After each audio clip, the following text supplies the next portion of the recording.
आजची स्टोरी आर्यन नावाच्या एका मुलाची आहे। त्याचा हा रात्रीचा जो बाईकचा प्रवास आहे तो आज खूप खतरनाक होणार आहे, कारण त्याच्यासोबत आज जे घडणार आहे त्याने त्याची अपेक्षा कधीच केलेली नव्हती। तर एक दिवस तो रात्रीचा महाबळेश्वरला निघाला होता। त्याने नवीन बाईक घेतली होती। त्या सफरवरती तो एकटाच निघाला होता आणि निघाल्यानंतर रात्रीचे 1:30 वाजले होते। रथचा घाट ओलांडल्यानंतर रस्ता एकदम शांत आणि सामसूम झाला होता। फक्त त्याच्या बाईकचा आवाज शांतता भंग करत होता। अचानक एका वळणावर हेडलाईटच्या उजेडात त्याला एक पांढरी आकृती दिसली। त्याने ब्रेक दाबला। एक म्हातारी बाई रस्त्याच्या कडेला उभी होती। तिने पांढरी साडी नेसली होती आणि तिच्या हातात एक जुना कंदील होता।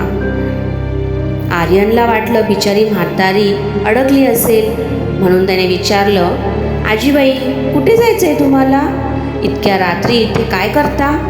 ती काहीच बोलली नाही। एवढ्या पुढच्या दिशेला बोट दाखवलं। ती म्हणाली, मला पुढे जायचं आहे।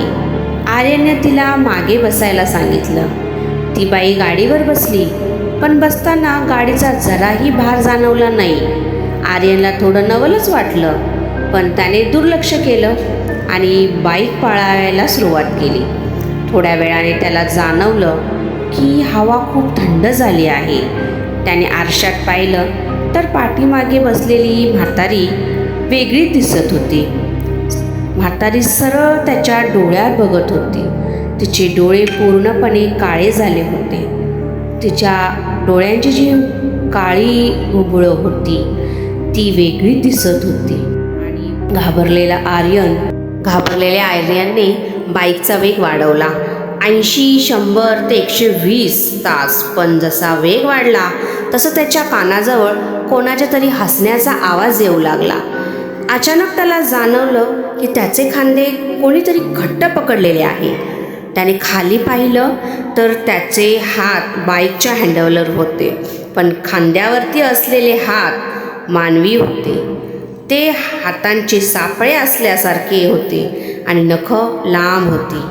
त्याने जोरात ब्रेक मारला। बाईक घसरली आणि आर्यन रस्त्याच्या कडेला पडला। तो उठला आणि त्याने मागे पाहिलं तर तिथे कोणीच नव्हतं। रस्ता पूर्ण रिकामी होता। आर्यन घामाघूम झाला। त्याने आपली बाईक उचलली आणि कसाबसा घरी पोहोचला। दुसऱ्या दिवशी सकाळी जेव्हा तो बाईक घेऊन साफ करायला गेला तेव्हा त्याचे पाय जमिनीला टेकलेले होते।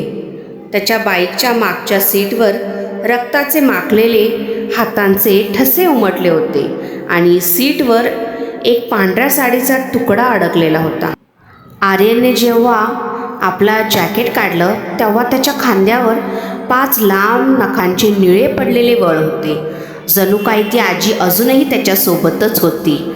मग तुम्हाला ही माझी स्टोरी कशी वाटली नक्की मला कमेंटमध्ये सांगा, आणि जर आवडली असेल तर अशाच नवीन स्टोरीसाठी माझ्या चॅनलला सबस्क्राईब करा। परत एकदा नवीन व्हिडिओमधून आपण भेटणार आहोत। तोपर्यंत बाय।